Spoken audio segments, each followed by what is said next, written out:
Hi, I'm Owen Fitzpatrick. A lot of people ask me, well, is it really important that we're always motivated? Some other people are talking about the importance of being motivated, and in many ways they say you always need to be motivated. But I have a different perspective on that. Instead, I want to talk to you about what I believe to be an important distinction between motivation and discipline. See, with motivation is when you feel like doing something. You feel like doing something either because you want to do it, or because if you don't do it, you feel like you have to do it, because if you don't do it, a problem will happen. So you're driven by some sort of emotion. It's a positive emotion or a negative emotion, but either way, it gets you to take action if it's strong enough.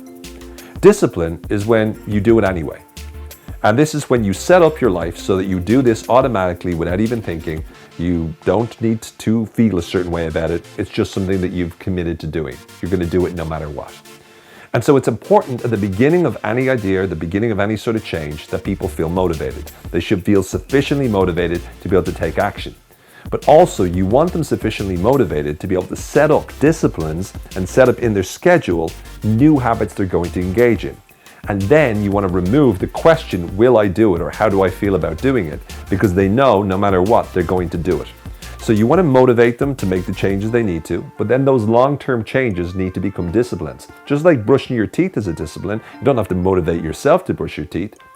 You make whatever it is that they need to keep doing, you make them as something that they're just going to do without even thinking. This is just a habit. It's a discipline that they engage in on a regular basis. So if you truly want to make sure that the people that you work with have long-term change and are able to make changes in the way in which they work and perform more effectively, it's important not just to make it so that you motivate them, because the motivation, they can feel motivated for a while and then no longer do.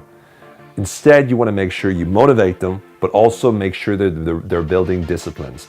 They're building disciplines and habits that they can start to engage in on a regular basis that enables them to start to do things without even thinking. So if you're helping them to go to the gym, you motivate them to go initially, but you motivate them to create a schedule where it's a discipline for them. They're going to the gym regardless. The only thing that will stop them is if they're super sick.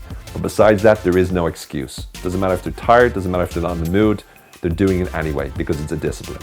By making sure that you motivate them successfully and making sure that they build discipline in their life, then they're much more likely to be able to take the action and live the action over the long term. As a leader, you're responsible for not just motivating them, but also helping them build these disciplines.